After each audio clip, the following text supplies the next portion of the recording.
Lecture d'un texte d'Hervé Castanet par Macha Makeyev, Gilles Yvain, un lunapark des désirs nouveaux. La démarche situationniste veut se donner les moyens de penser et de construire un monde nouveau. Elle oblige à une micro-réflexion sur la vie individuelle et sociale, et cela jusque dans les moindres détails d'une quotidienneté, et à une macro-réflexion sur le fonctionnement de cette société à venir, jamais actualisée et pourtant soupçonnée par chacun. Le formulaire pour un urbanisme nouveau de Gilles Yvain illustre, dès le premier numéro de juin 1958 de la revue internationale situationniste, bulletin central édité par les sections de l'Internationale situationniste, illustre cette démarche. Que le formulaire ne soit qu'un texte ne saurait laisser pour sa lecture l'interprétant indifférent. Le poser comme texte, c'est affirmer d'une part que nul référent ne lui fait pendant, dans un extérieur, le texte n'est pas une fenêtre ouverte sur le monde, et d'autre part, que les espaces qu'il tisse en tant qu'être de fiction ne sont jamais congruents. Des failles et des fissures les parcourent. Imaginairement, la fiction de l'un s'essaie à les faire penser comme homogènes, à l'interprétant de la déconstruire.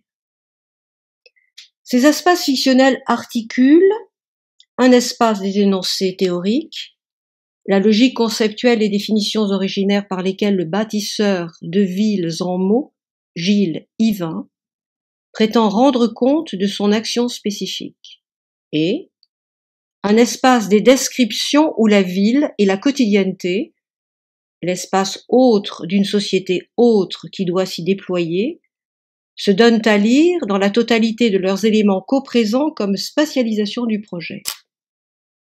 Le projet est la tentative d'attribuer du sens, même fragmentaire, à l'espace pensé. Il y a constitution d'un système stable d'articulation entre les contenus sociaux et des expressions spatiales que le linguiste danois Hjelmslev et son école nomment logique sémiotique ou sémiosis.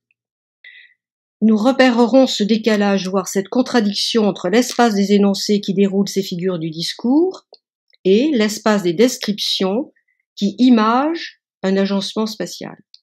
Nous saisirons ces blancs, replis, recoins qui parcourent d'un silence bruyant le texte modèle de Gilles Yvain. Ces figures d'un insistant « tu ne l'auras pas ici et maintenant » seront apposées comme manifestation de la fonction utopique, reversant à son non-lieu, utopos, toute description de la vie-ville de demain. Ennui et poésie. Dans ce formulaire daté de 1953, adopté tout d'abord par l'Internationale lettriste puis repris dès sa fondation par l'Internationale situationniste, Yvain remarque que, je cite, « Nous nous ennuyons dans la ville. Dans cet espace que la logique planificatrice rend transparent dans toutes ses parties, il dit, il faut se fatiguer salement pour découvrir encore des mystères sur les pancartes de la voie publique, dernier état de l'humour et de la poésie. Bain-douche des patriarches, zoo Notre-Dame, 5e avenue Café, rue des Volontaires prolongée, pension de famille dans le jardin, hôtel des étrangers, rue Sauvage. » Dans ces dénominations, à l'humour et à la poésie spontanée se trahissent, dans les failles de cet espace de Paris qui commence à se fonctionnaliser, des appropriations successives et contradictoires de la ville. Un passé, un avant enfoui, résistent à disparaître. Ils permanent dans les bribes scriptoriées et entrevues au hasard de parcours urbains, par l'œil attentif, soupçon d'un palimpseste spatial aujourd'hui enterré. Cette saisie d'une spatialité latente et de sa quotidienneté disparue ne peut, dans le meilleur des cas de l'expérience poétique, que ramener celui qui s'y adonne vers le passé et ses lieux mythiques, qu'Yvain fait entrevoir comme espace fermé, châteaux, murs interminables, petits bars oubliés, cavernes du mammouth, glaces des casinos. Expérience bien lassante dans leur répétition, leur monotonie pour celui qui se propose afin de ne pas prolonger, je cite, les civilisations mécaniques et l'architecture froide qui mènent à fin de course aux loisirs ennuyés d'inventer de nouveaux décors mouvants. À la fixité des lieux quotidiens pris dans des réseaux topographiques qui les soumettent à la loi de l'homogène en les quadrillant, les nouveaux décors mouvants opposent une ville mobile et hasardeuse. Le calcul qui s'essaie sur la carte et les localiser pourra les dire aléatoires ou probables. L'espace isotope, topos, de la représentation euclidienne, sans pour autant encore éclater, s'indétermine. Une faille, figure de l'utopos, s'y introduit qui porte sa perte au regard de la cartographie. Une ville mobile aux limites imprécises, qui projette d'annuler toute séparation repérable d'avec son extérieur non maîtrisé, pensée en termes d'imprévu et d'imprévisible, la nature, non encore domestiquée, émerge du langage. Il faut imaginer une ville dont les diverses habitations se déplacent au rythme des mouvements naturels, refus des abstractions déterritorialisantes qui neutralisent les corps et les désirs dans la transparence de l'usage créateur redevenu simple. Une ville dont, je cite, le plafond de verre laisse voir les étoiles et la pluie. La maison mobile tourne avec le soleil. Ses murs à coulisses permettent à la végétation d'envahir la vie. Montée sur glissière, elle peut s'avancer le matin jusqu'à la mer pour rentrer le soir dans la forêt.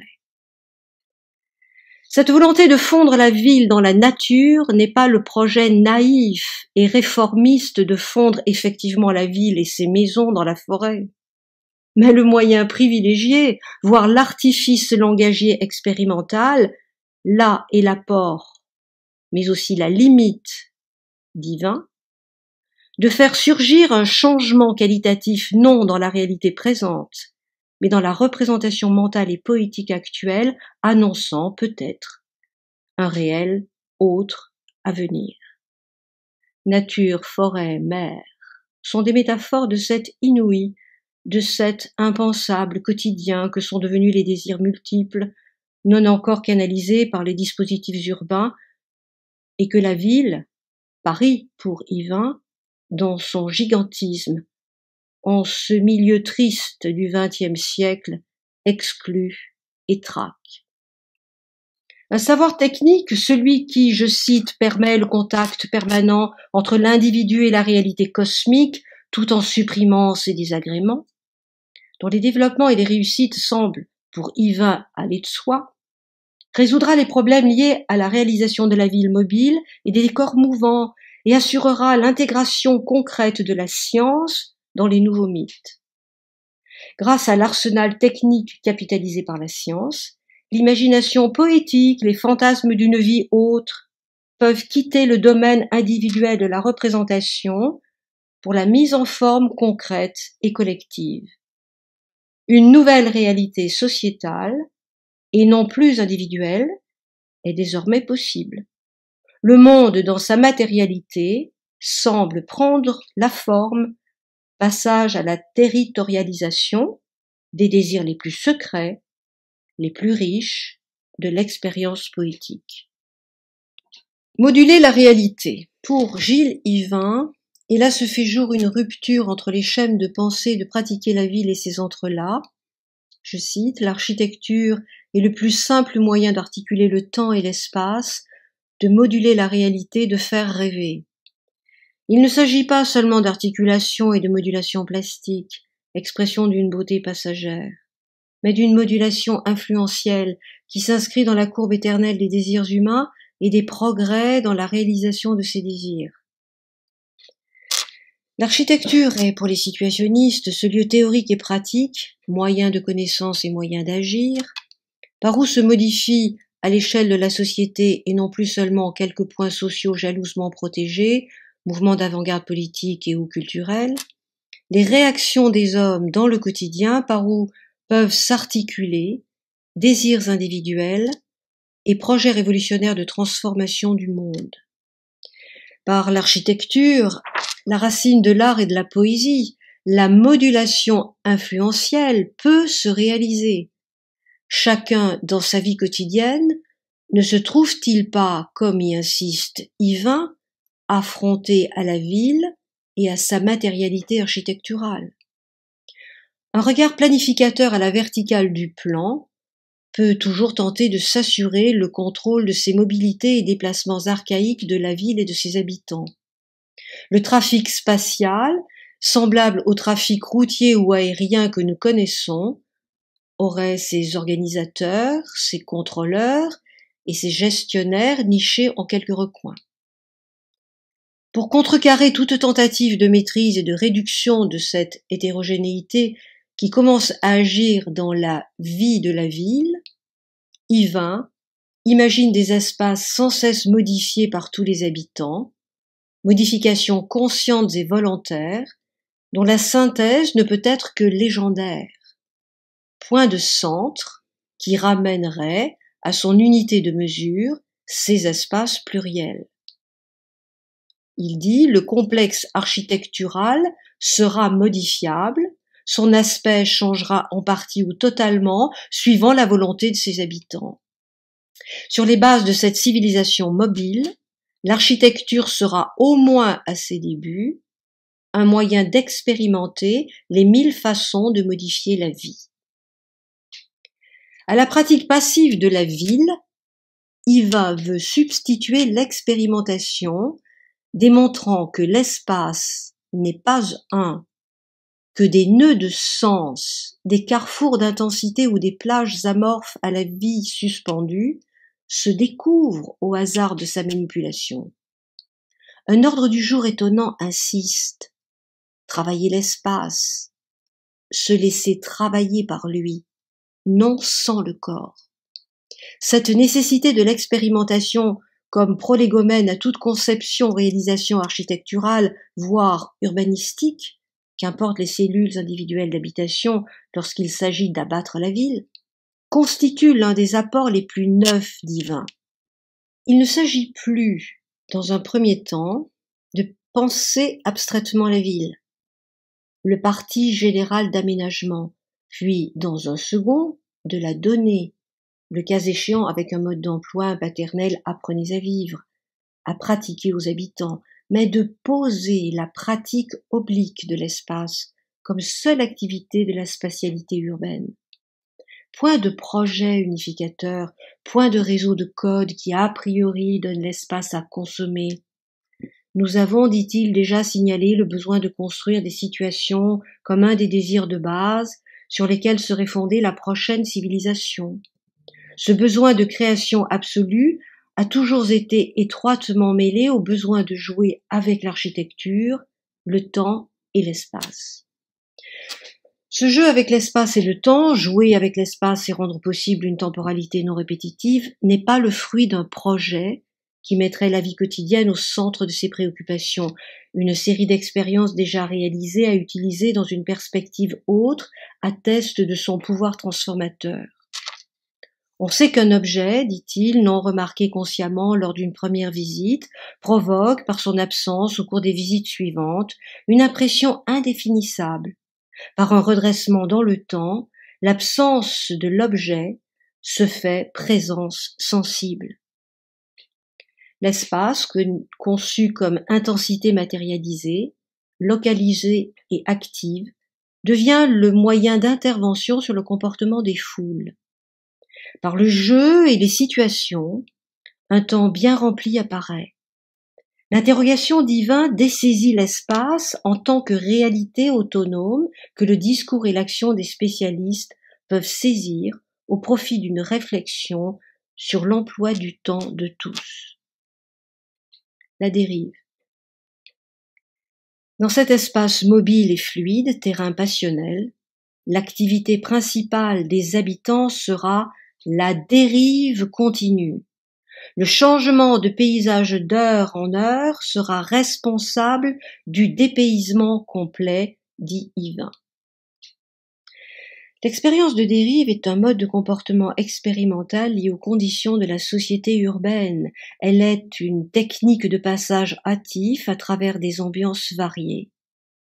Indissolublement liée à la reconnaissance des faits de nature psychogéographique, l'espace de la ville comme intensité disruptive, agissant directement sur le comportement affectif des individus et à l'affirmation d'un comportement ludique constructif, le concept de dérive s'oppose en tout point aux notions classiques de voyage et promenade.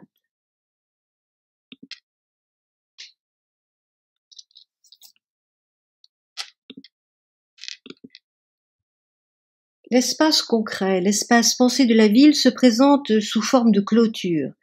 L'enceinte, le rempart, la frontière ou la dénomination toponymique marquent, chacun spécifiquement, un dedans et un dehors, un permis et un interdit, un maîtrisé et un chaos.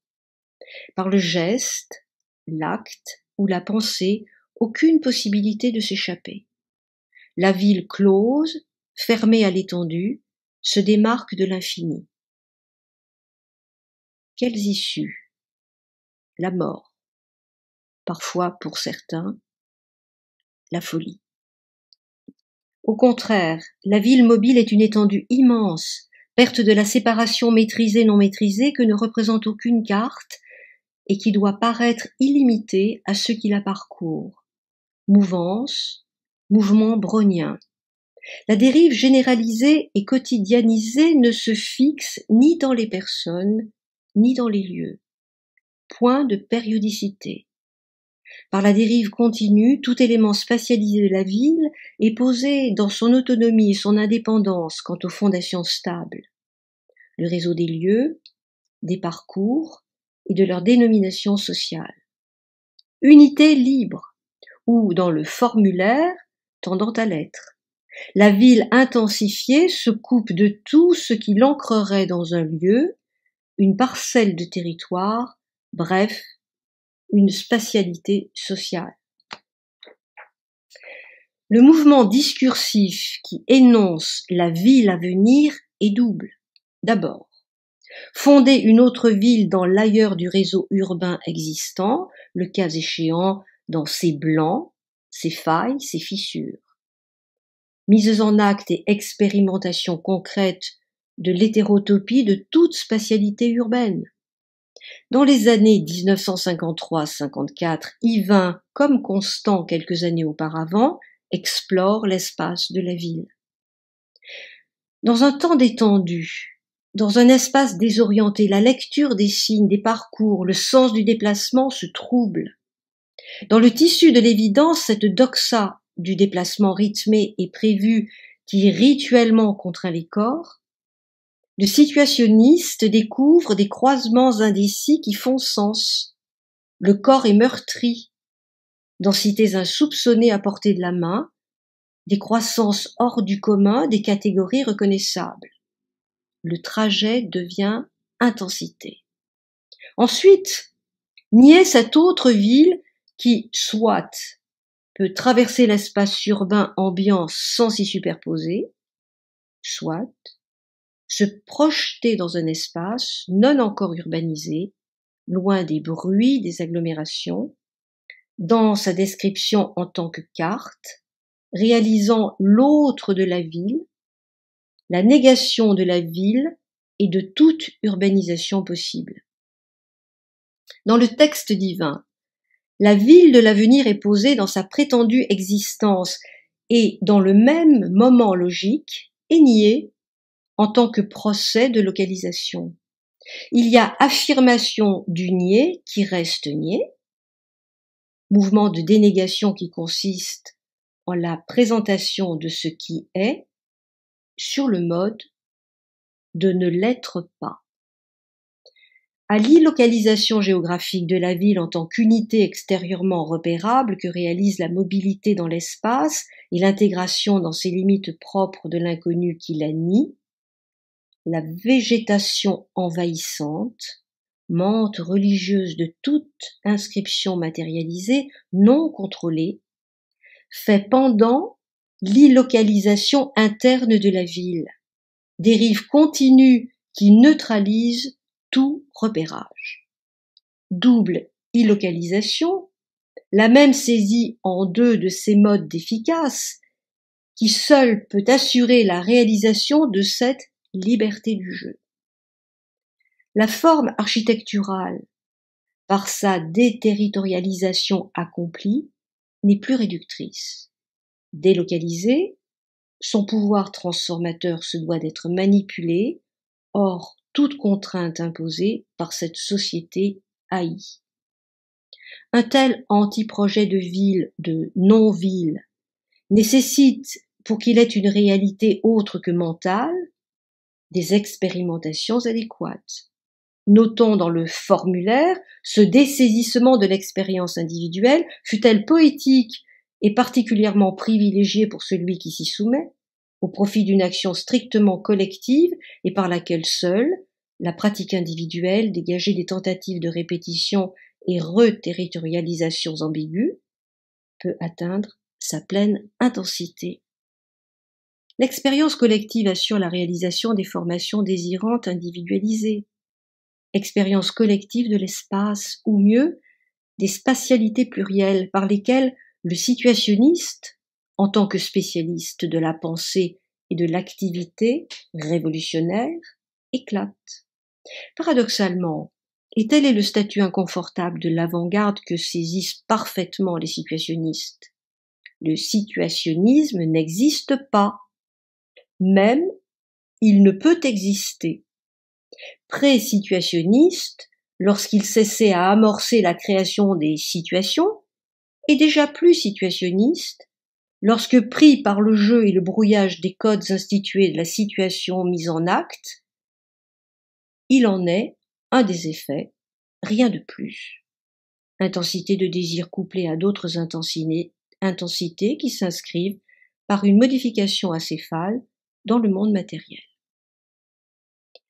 Les dérives organisées, seules ou petits groupes, à la limite du danger, voire de la mort, par Yvain, réalisent ces expérimentations préliminaires, mais en partie seulement, puisqu'elles ne peuvent aboutir à une transformation ni de l'espace parcouru, ni de la quotidienneté qui s'y rencontre.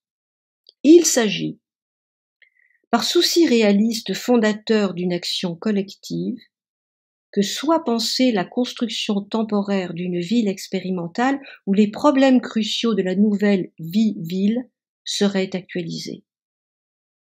Le présent de description imageant un réel cartographique, posé comme déjà là, inscription spatiale et vivant, mode de temporalisation, tend à se substituer au futur, qui énonçait l'espoir d'une ville non-ville, autre, mais sans pour autant le saturer.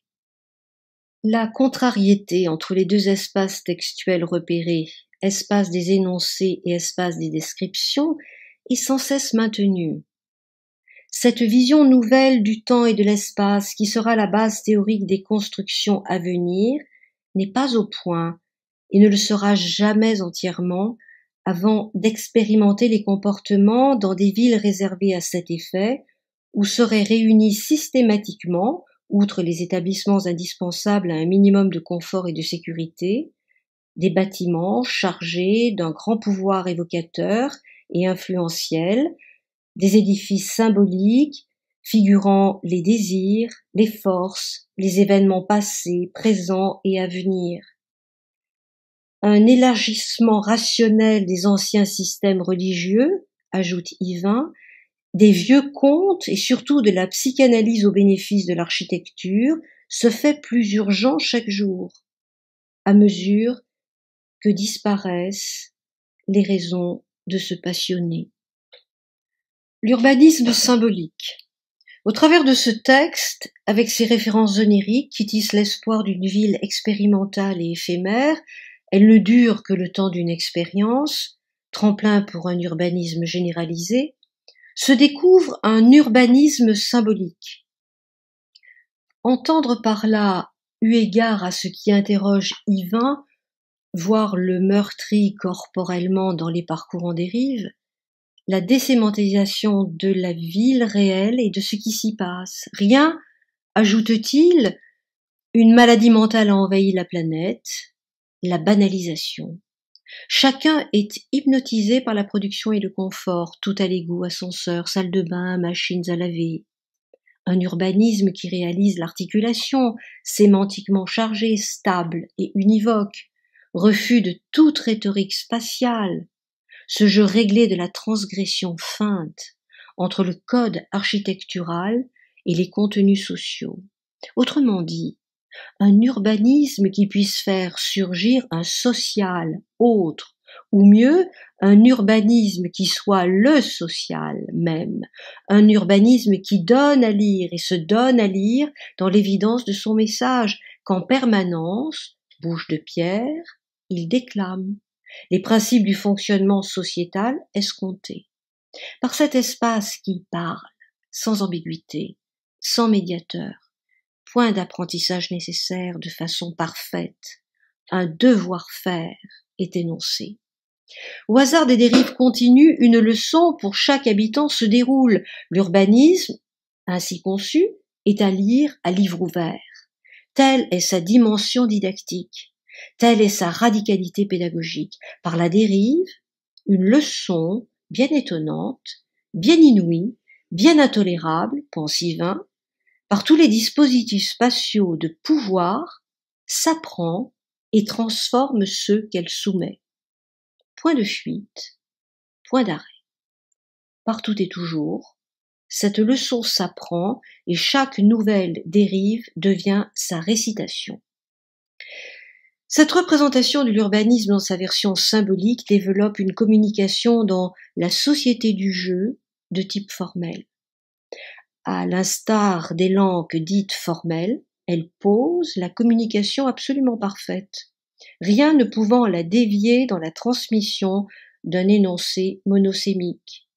Il faut envisager cette architecture par le monumentalisme décoratif de ces édifices, comme un artifice volontairement grandiloquent, réalisant la transformation active d'un habitat individuel et sociétal par la seule manipulation des formes. D'une part, le situationniste, en tant qu'il se fait bâtisseur, fût-ce en mots, est le destinateur du message social, message toujours réductible au minimum de la pensée situationniste, l'éclosion de la vie, la réalisation matérielle du monde, que les formes, en se spatialisant, véhiculeront, ou mieux, exprimeront par leur présence-localisation. L'édifice est message social, un message originaire, toujours transparent, qui réduit les formes matérielles à la position pratique d'énonciateur en second ou répétiteur du discours, instrument docile du concepteur-réalisateur. D'autre part, chaque expression spatialisée donnant, exprimant immédiatement à celui qui par la dérive la pratique, son contenu, les habitants sont les destinataires du message transmis. À la perfection de l'énonciation qui coïncide pour une fois avec l'énoncé correspond la perfection de la réception. Les formes agencées en édifices monumentaux disent la vérité de la ville. Elles sont et mémoire, passé, et action, présent, et prospective, uchronie, futur. Elles suspendent toute historicité.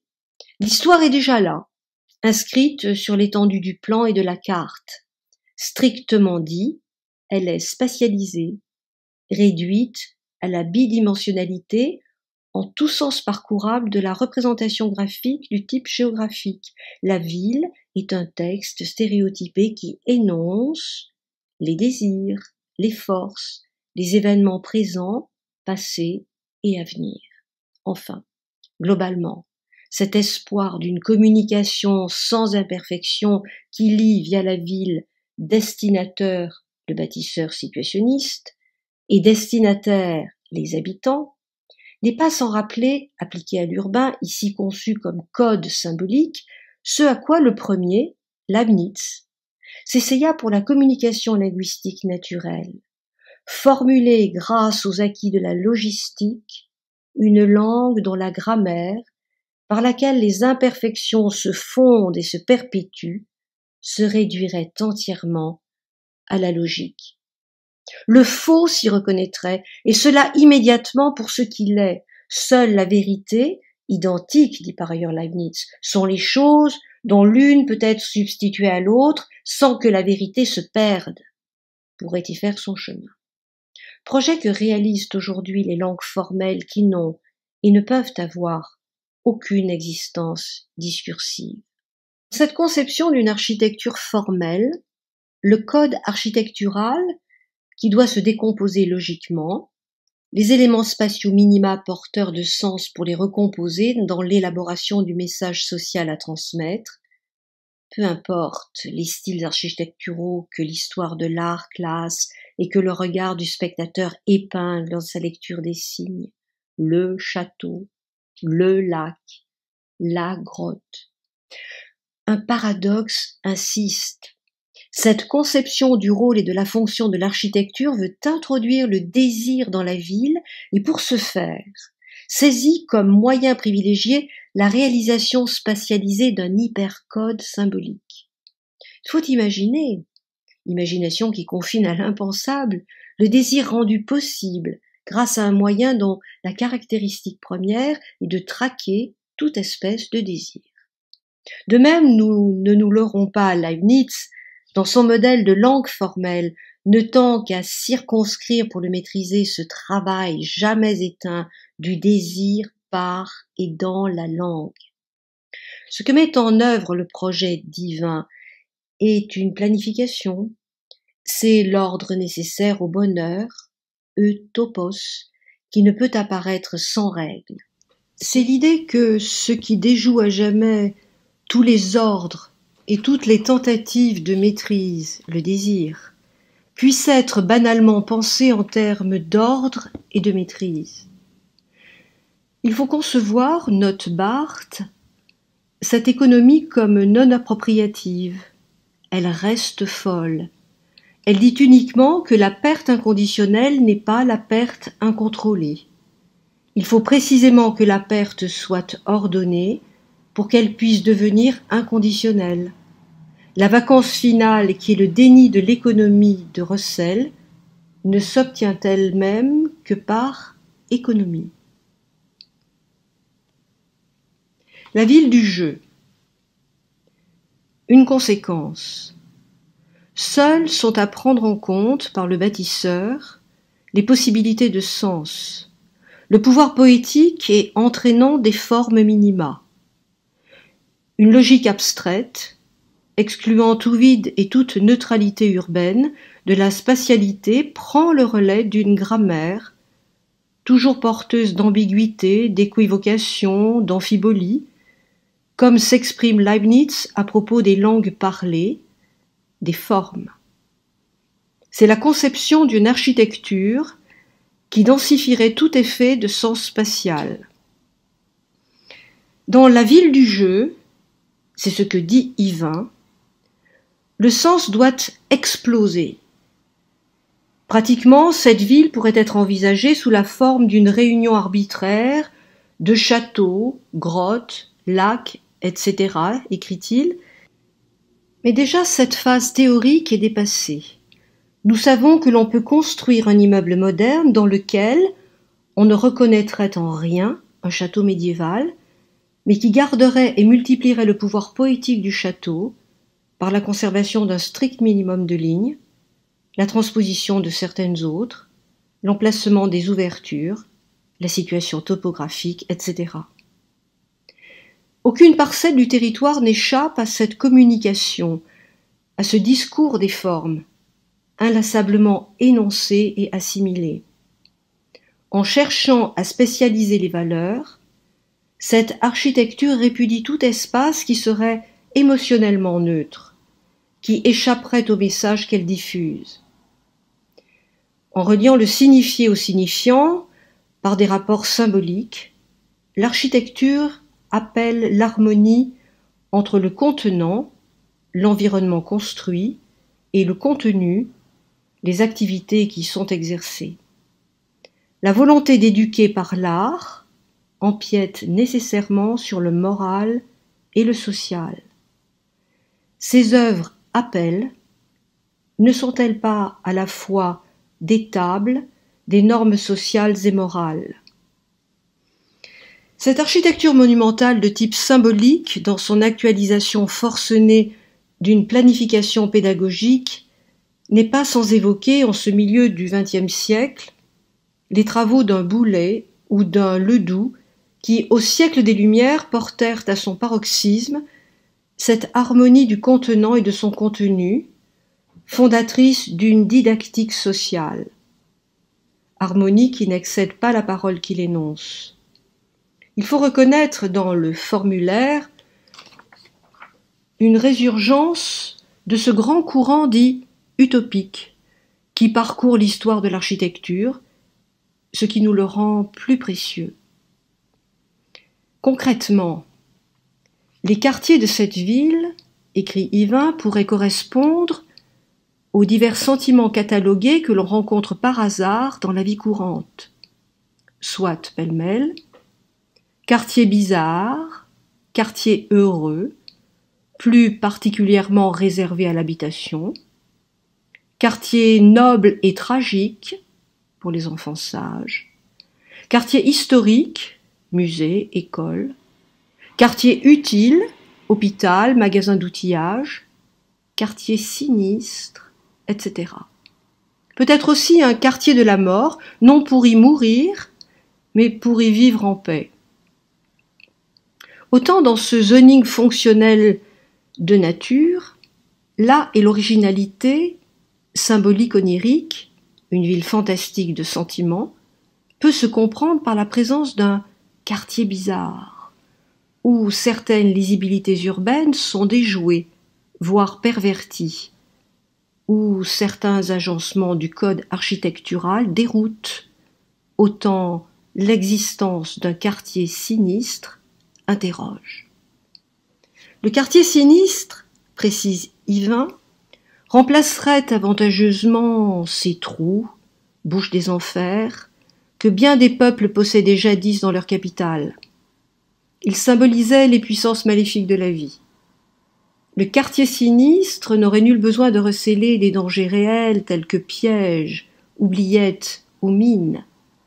Il serait d'approche compliquée, affreusement décorée, sifflets stridents, cloches d'alarme, sirènes périodiques à cadence irrégulière, sculptures monstrueuses, mobiles mécaniques à moteur dit automobile.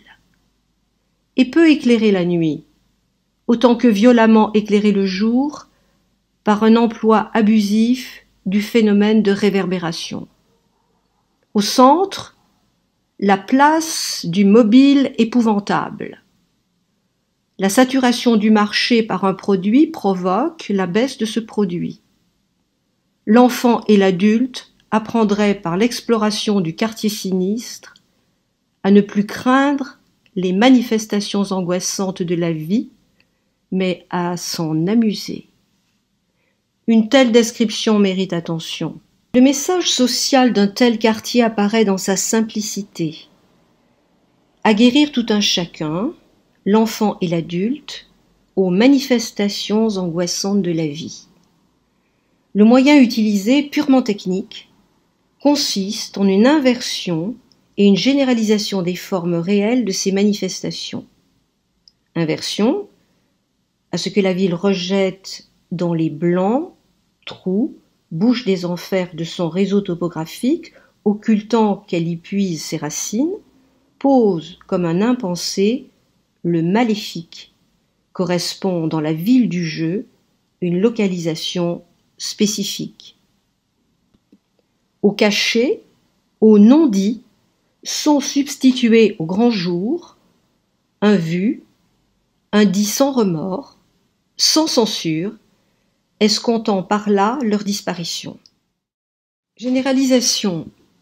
Les caractéristiques matérielles du monde sinistre qui envahissent progressivement les entrelacs de la vie-ville réelle sont, dans ce quartier, amplifiées et densifiées.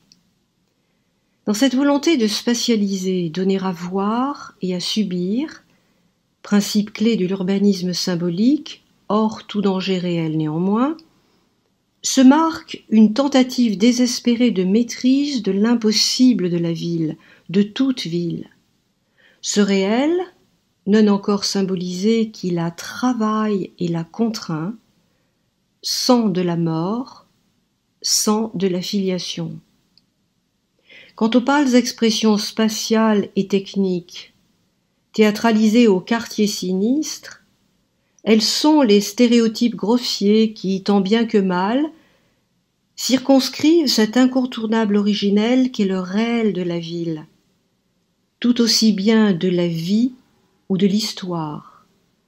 Tentative chez Yvain d'assurer la territorialisation de ce quelque chose de menaçant que tout déplacement en dérive, déplacement plus en profondeur qu'en surface, fait surgir. Défaillance des corps. Une contradiction. Pour conclure, remarquons, et là se fait jour dans le formulaire une contradiction jamais entrevue, jamais résolue, que le fonctionnement escompté de cet urbanisme symbolique, transitoire et expérimental, n'est pas sans réduire les expériences de dérive en un parcours initiatique, semblable à ceux repérés dans les rituels des sociétés archaïques, par lequel progressivement s'opère la transformation des réactions de chaque habitant dans sa vie quotidienne, menace totalitaire. Chaque dérive apparaît plus comme la récitation scolaire du message des formes architecturales que comme ce qui actualise, telle est pourtant la radicalité de ces expériences, un espace non phallocentrique, non centralisé. Le hasard véridique des parcours en dérive qui démantibulent et l'espace prétendument isotope de la ville et ceux qui s'y soumettent est canalisé, réduit, amoindri, voire dénaturé par ces leçons sans fin que les pierres énoncent. Une direction, un projet pédagogique logiquement planifié viennent suspendre l'originalité des pratiques de dérive. Un dispositif spatial de pouvoir qui ne se localise pas dans tel ou tel équipement s'incruste dans chaque moment de la vie la plus ordinaire, toute puissance du politique. La prévision, réapparition du temps futur, divin, comme quoi, plus tard, lors de l'inévitable usure des gestes, cette dérive quittera en partie le domaine du vécu pour celui de la représentation, peut, eu égard à l'indécision que véhicule cette contradiction maintenue entre hasard et détermination, peut aussi bien se lire comme l'expression de la réussite de la planification pédagogique spatialisée. La dérive mentale est alors la récitation par cœur, sans livre, du message énoncé, endoctrinement réussi, interpellation accomplie de l'individu habitant en sujet de la ville du jeu.